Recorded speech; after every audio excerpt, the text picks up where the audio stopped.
একজন AI content creator যেসব ভুলগুলা বা যেসব বিপদগুলা ফেস করে থাকে, নাম্বার ওয়ান হচ্ছে সে প্রথমত নিজ খুঁজে পায় না, মানে কোন নিচের উপর ভিডিও ক্রিয়েশন করবে। নাম্বার টু হচ্ছে সে পারফেক্ট ভিডিও জেনারেশন ফ্রি টুলগুলো খুঁজে পায় না। নাম্বার থ্রি হচ্ছে সে ভিডিও জেনারেশনের জন্য পারফেক্ট প্রম্পট তৈরি করতে পারে না। নাম্বার ফোর হচ্ছে সে কনসিস্টেন্সি ধরে রাখতে পারে না। এইসব ভুলগুলো আমি সংশোধন করে দেবো কিছু টেকনিক দেখিয়ে। এই টেকনিকগুলো যদি আপনি অ্যাপ্লাই করেন, আপনি কখনোই এরকম ভুলগুলোর মধ্যে পড়বেন না এবং আপনার চ্যানেল ভালো একটা অবস্থানে পৌঁছে যাবে। নাম্বার ওয়ান হচ্ছে আপনি প্রথমত একটা নিশ খুঁজে বের করুন যেটার উপর আপনি প্রত্যেক দিন একটা করে হলেও ভিডিও দিতে পারবেন। ধরুন আপনি এআই দিয়ে ভিডিও বানাচ্ছেন ঠিকই, কিন্তু কোন নিচের উপর আপনি ভিডিও বানাচ্ছেন? কার্টুন হতে পারে, রিয়েল ভিডিও হতে পারে, অথবা আপনার ট্রাভেল ভিডিও হতে পারে, অথবা ইসলামিক স্টোরি হতে পারে, অথবা ডকুমেন্টারি ভিডিও হতে পারে। যেই কোনো একটা আপনাকে সিলেক্ট করতে হবে এবং এটার উপরে স্টে থাকতে হবে। আপনি কিছুদিন ডকুমেন্টারি ভিডিও বানালেন, আবার কিছুদিন কার্টুন ভিডিও বানালেন, এইরকম হলে আপনার কখনোই আপনার চ্যানেল 1000 সাবস্ক্রাইব তো দূরের কথা, আপনার চ্যানেল কখনোই গ্রো হবে না এবং ভিউজ বাড়বে না। নাম্বার টু হচ্ছে আপনি ভিডিও জেনারেশনের জন্য একটা টুল নয়, একাধিক টুলস আপনি নির্বাচন করে রাখুন।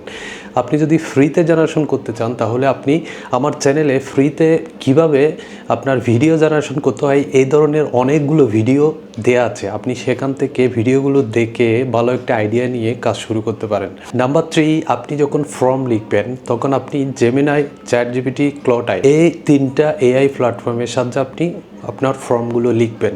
আপনি তাদেরকে বাংলাতে বুঝিয়ে বললে তারা ইংলিশে আপনাকে ফর্মগুলো দিবে ডায়ালেক্ট সহকারে। আর ফর্ম লিখতে যদি অসুবিধা হয়, আমার চ্যানেলে ফর্ম কীভাবে লিখতে হয়, ফর্ম ইঞ্জিনিয়ারিং কীভাবে করতে হয় সেটার উপর আমি ভিডিও দিয়েছি। সেই ভিডিওটা যদি আপনি দেখেন তাহলে বুঝতে পারবেন আসলে কোনো একটা ভিডিওর জন্য ফর্ম কীভাবে লিখতে হয়। 3 নম্বর যে প্রবলেমটার কথা বলেছিলাম সেটা হচ্ছে কনসিস্টেন্সি। আপনি প্রতিদিন যদি একটা ভিডিও দেন, আপনি প্রতিদিন একটা ভিডিওই দিতে হবে। আপনি যদি একদিন পর একদিন একটা ভিডিও দেন, আপনি একদিন পর একদিনই একটা ভিডিও দেওয়া লাগবে। সুতরাং এই কনসিস্টেন্সি আপনার ধরে রাখতেই হবে। ইউটিউব আপনার ভিডিওকে পুশ করবে যদি আপনার কনসিস্টেন্সি থাকে। আপনি যদি একই নিচের উপর বারবার ভিডিও দিতে থাকেন, তখন ইউটিউব বিভিন্ন নতুন নতুন অডিয়েন্সের কাছে আপনার ভিডিওটা পুশ করে টেস্ট করবে। আর টেস্ট করার ক্ষেত্রে যদি আপনার ভিডিও যদি লং টাইম ওয়াচ টাইম বাড়ে, আপনার ভিডিও যদি সিটিআর বাড়ে, তখন এই ভিডিওটা ভাইরাল হয়। এটাই হচ্ছে টেকনিক। আর এই টেকনিক যদি আপনি ধরে রাখতে পারেন, এই টেকনিকে যদি আপনি কাজ করতে পারেন, আপনার চ্যানেল অবশ্যই অবশ্যই গ্রো হবে এবং ভালো একটা অবস্থানে চলে যাবে। আশা করি বুঝতে পেরেছেন। যদি ভিডিওটা ভালো লাগে অবশ্যই চ্যানেলটাকে সাবস্ক্রাইব করবেন।